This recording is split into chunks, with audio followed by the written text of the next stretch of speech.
Le FC Barcelone enchaîne les victoires et cela fait plaisir à voir. 3 victoires consécutives en championnat, c'est 9 points assurés et franchement, on ne peut qu'être impressionné. Ce Barça, malgré les tumultes internes, est en train de nous séduire sur le terrain. Comment une équipe peut-elle performer aussi bien quand la direction semble être en plein chaos?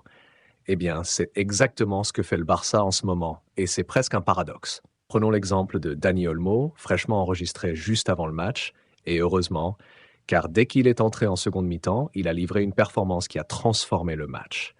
Et pourtant, en coulisses, c'est la cacophonie. Mais sur le terrain, c'est la sérénité incarnée. Le Barça affrontait le Rayo Vallecano, cette équipe que le Barça redoute toujours, que ce soit à domicile ou à l'extérieur. Le Rayo, ce club madrilène qui incarne l'esprit combatif, représente bien plus qu'une simple équipe de football. C'est un club du peuple, un club de guerriers. Leur stade, d'ailleurs, est tout à fait unique. Imaginez un stade municipal avec seulement 3 tribunes et d'un côté, des bâtiments où les spectateurs peuvent regarder le match depuis leur balcon. Ça, c'est le vrai football de quartier, et ça donne une ambiance bien particulière. Les joueurs du Rayo ne sont pas là pour plaisanter. Dès les 10 premières minutes, ils ont mis une pression énorme sur le Barça, et cela s'est ressenti. Le Barça était hésitant, presque timide, et on sentait que le but allait arriver. Ce qui n'a pas tardé, à la 9e minute, le Barça encaisse, et voilà, il se retrouve mené 1-0. En première mi-temps, c'était le néant. Le Barça n'a rien proposé et Ferran Torres, notamment, a été inexistant. On pourrait même dire qu'il est le maillon faible de cette équipe. Ça fait 1 an que Ferran ne propose pas mieux pour cette équipe du Barça. Apparemment, on peut dire que Ferran n'a pas cette flamme, cette conviction de devenir exceptionnel. Il joue sans âme et ça se voit sur toute l'équipe. Le Barça a concentré son jeu sur le côté droit, délaissant totalement le côté gauche où même Baldé, habituellement titulaire, était sur le banc. Ferran, lui, était sur le terrain, mais c'était comme s'il n'était pas.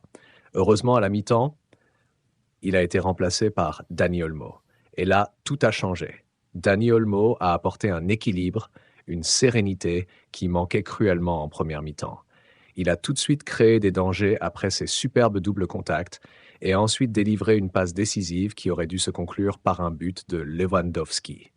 Quelle différence! Son entente avec Pedri et Lamine Yamal a été un vrai régal à voir. C'était comme si le Barça avait retrouvé son vrai visage. Il y a un contraste flagrant entre Dani Olmo et Ferran Torres. Ferran semble manquer de tout. Rigueur, envie, talent. Avec le numéro 7 sur le dos au Barça, on attend beaucoup plus de lui. Mais là, il est à côté de la plaque. C'est douloureux à voir car mentalement, ça doit être dur pour lui. On se demande vraiment s'il a sa place dans une équipe aux ambitions aussi élevées que celles du Barça.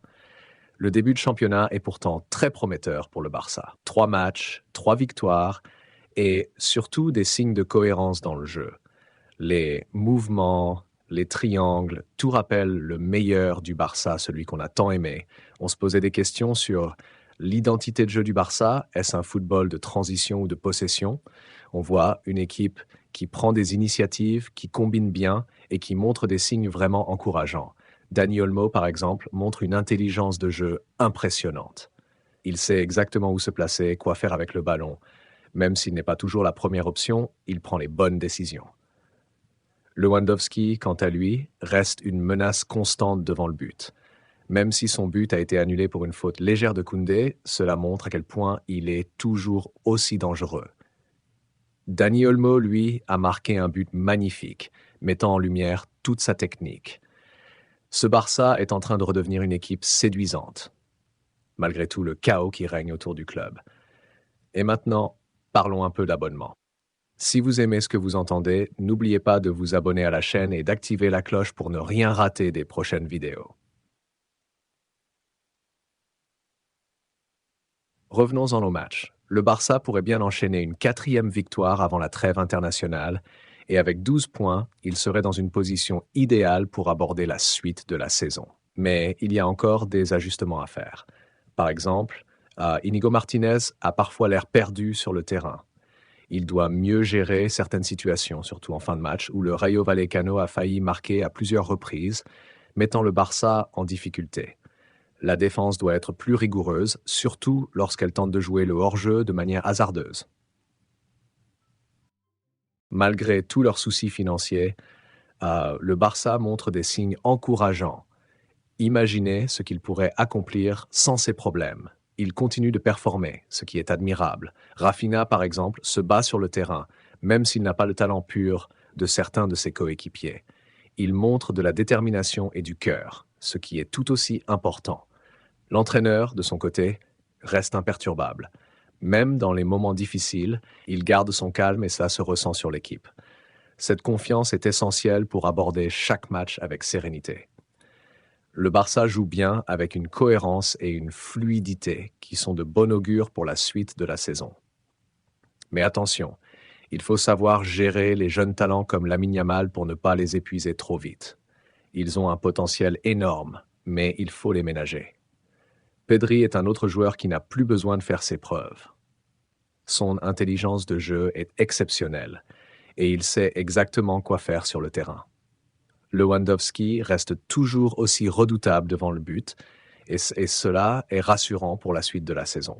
Le Barça est une équipe en transition, mais une équipe avec du potentiel. Les jeunes joueurs commencent à s'imposer et même si tout n'est pas encore parfait, ils sont sur la bonne voie. Les supporters peuvent être optimistes pour la suite, car ce Barça a le potentiel de redevenir une grande équipe en Europe. Ils doivent simplement continuer à travailler dur, à gérer les talents et à peaufiner leur style de jeu.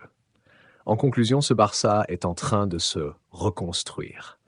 Ils ont encore du chemin à parcourir, mais les premiers signes